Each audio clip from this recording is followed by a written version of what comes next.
भगवते वासुदेवाय।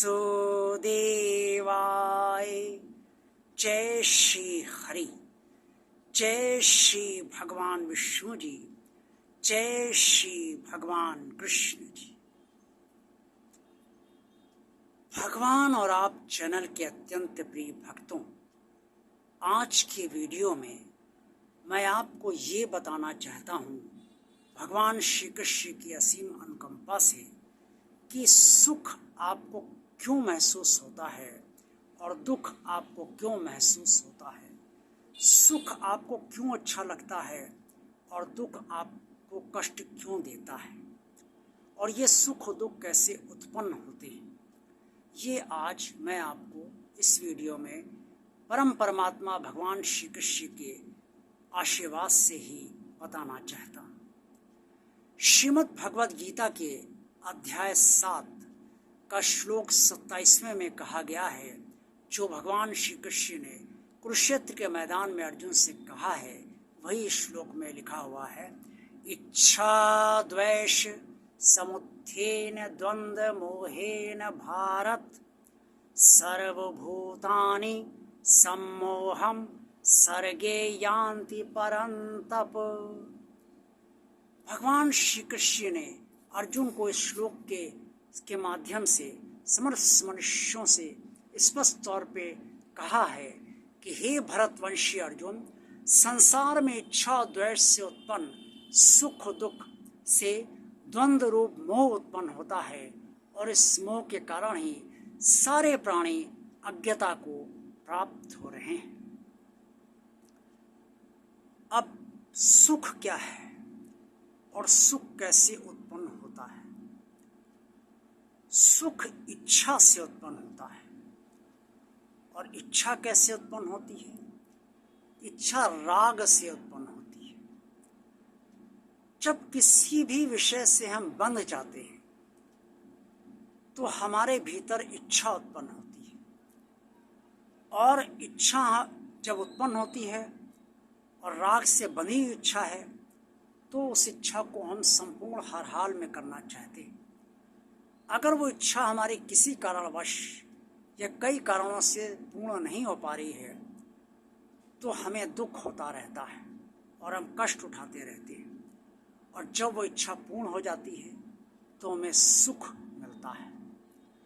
किसी बात की अभिलाषा हमारी होती है, चाहे वो भौतिक सुख संसाधनों को इकट्ठा करने की हो, चाहे धन की हो, जमीन जायदाद की हो, वो सब जब तक हम नहीं कर पाते, हमें हमारे उत्पन्न राग, हमारे भीतर राग के कारण ये इच्छाएं हमें तब तक कष्ट देती रहती। और जब ये सब कुछ हमारे पास हो जाता है तब हमें लगता है हमारे पास ज़मीन भी है, काफ़ी जायदाद है, काफ़ी धन है, समस्त भौतिक सुख साधन है, तो हम इन सब से सुखी महसूस करते हैं। यही इच्छा है। और द्वेष क्या है? द्वेष ये है कि जब हमें किसी चीज़ से एलर्जी हो जाती है, सामान्य भाषा में समझिए एलर्जी, तो हमें कष्ट होता है।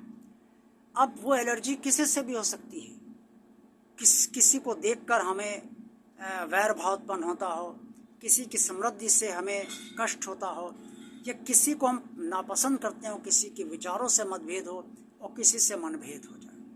द्वेष ज़्यादातर विचारों में मतभेद या मनभेद से ही उत्पन्न होता है। तो द्वेष के कारण ही हमें कष्ट होता है। और जब दुख मिलता है जीवन का, अकस्मात जो दुख आते हैं, कष्ट आते हैं, उससे भी हम बंधे होते हैं, इसलिए हमें ये दुख प्राप्त होता है, दुख हमें कष्टदायक लगता है। इससे जो भी सुख या दुख इस संसार में हम सबको मिलते हैं, उसके पीछे या तो राग होता है या द्वेष होता है।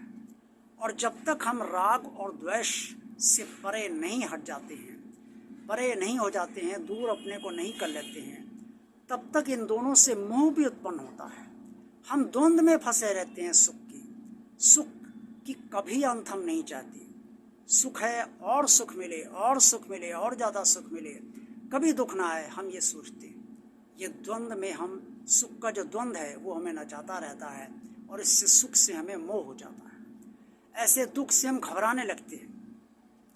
हम कितना कष्ट मिल रहा और कितना कष्ट मिलेगा, ना जाने कब हमारे कष्ट खत्म होंगे, ना जाने कब दुख से हमारी निजात मिलेगी, ना जाने कब मैं और मेरा परिवार सुखी होगा, ना जाने कब धन की तंगी खत्म होगी, ना जाने कब बिटिया का विवाह होगा, ना जाने कब बच्चे की नौकरी लगेगी, ना जाने कब मेरा मकान बनेगा, ना जाने कब मेरी ज़मीन जायदाद होगी, वगैरह वगैरह।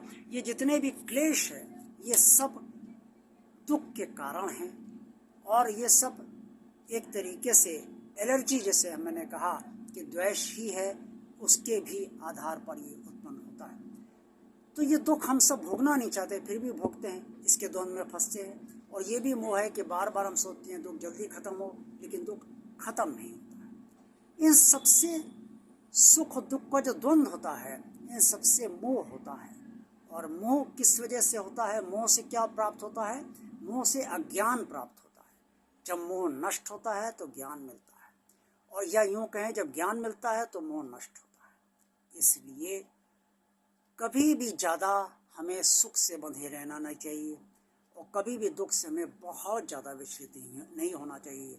यही भगवान श्री कृष्ण ने अर्जुन के जरिए समस्त मनुष्यों को ज्ञान दिया है।